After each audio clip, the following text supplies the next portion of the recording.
नमस्कार, आप देख रहे हैं अपडेट इंडिया और इस वक्त मैं मौजूद हूँ गर्ल्स हाई स्कूल में। हमारे साथ मौजूद हैं जिला शिक्षा अधिकारी हनुमंत सिंह जी। इनसे हम चर्चा करेंगे राष्ट्रीय स्तर पर जो शालेय क्रीड़ा प्रतियोगिता चलाई जा रही है, क्या आयोजन है, क्या कुछ व्यवस्थाएं रहने वाली हैं, किस तरीके से प्रोग्राम का आगाज होने वाला है। सर, सबसे पहले तो आपका बहुत बहुत स्वागत है। धन्यवाद। सर, जो शालेय क्रीड़ा प्रतियोगिता है राष्ट्रीय स्तर से जो आयोजित की जा रही है, कहाँ आयोजित की जा रही है, क्या व्यवस्थाएं रहने वाली हैं?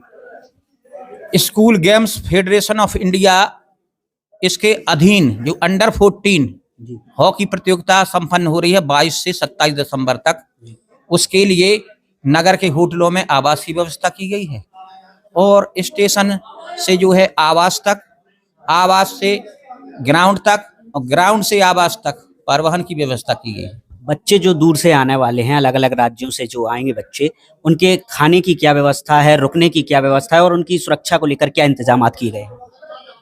रुकने के लिए होटलों में व्यवस्था की गई है और खाने के लिए जो school games federation of India के द्वारा निर्धारित मेन्यू है उसके अनुसार कोटेशन आमंत्रित किए गए और उसके अनुसार जो है खाने की व्यवस्था इसी गर्ल्स हाई सेकेंडरी स्कूल परिसर में की गई है। सुरक्षा की व्यवस्था पुलिस प्रशासन के माध्यम से होगी। अच्छा, जो बच्चों को खाना दिया जाने वाला है उसमें किस तरीके की खाने की व्यवस्था है? मतलब जो बच्चे मनचाहा खाना मांगते हैं उस हिसाब से मिलेगा या फिर जो शासकीय गाइडलाइन है उसके अनुसार? School games federation of India के हिसाब से जो ब्रेकफास्ट का, लंच का और डिनर का मेन्यू निर्धारित किया गया है उसी मेन्यू के अनुसार व्यवस्था की गई है। और डिनर में जो 22 से 27 तक है उसमें डिनर में नॉन वेज भी जो है बच्चों की रुचि के अनुसार उसमें उपलब्ध होगा। नॉन वेज जो खाना होगा वो सभी तो नहीं खाते हैं, क्या उनकी अलग व्यवस्था रहेगी? वेज और नॉन वेज इनके किचन अलग अलग हैं, अलग अलग काउंटर हैं, अलग अलग बनाने वाले हैं और अलग अलग स्थान भी हैं। ऐसा नहीं है और दूरी भी अलग अलग है, एक ही जगह नहीं रखा गया है।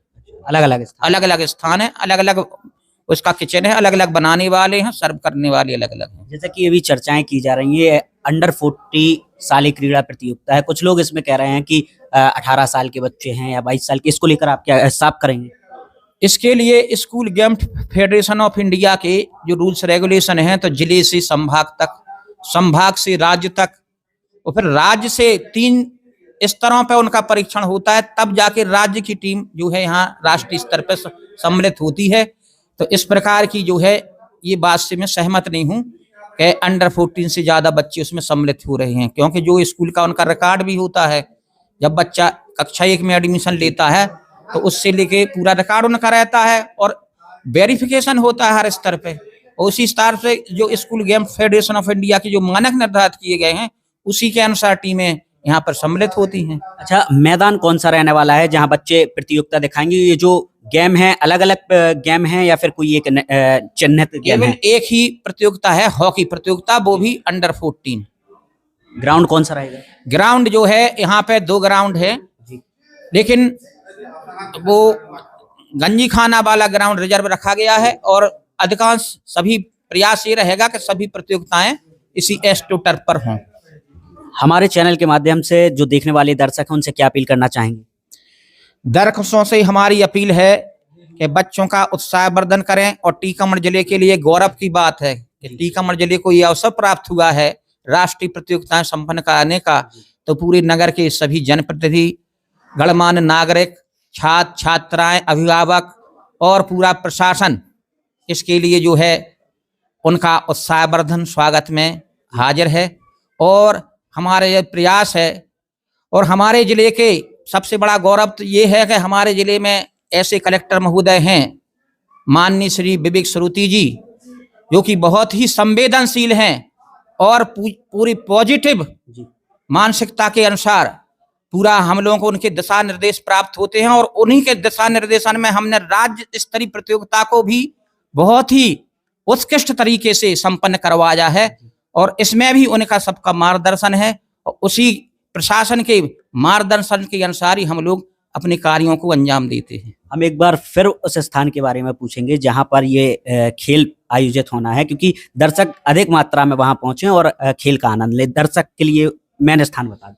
दर्शकों के लिए बालकनी है जो है निर्धारित है, उसमें जो school games federation of India के अनुसार जो बना हुआ है एस्ट्रोटर्फ, वो इंटरनेशनल लेवल का है। तो अपनी प्रतियोगिता नेशनल लेवल की हो रही है, तो वो मानकों के अनुरूप है जी। और उसी अनुसार व्यवस्था है सबकी बैठने की, सब उसका आनंद लेंगे और प्रतियोगिता बहुत अच्छी से संपन्न हो, हम सबका ये पूरा प्रयास है।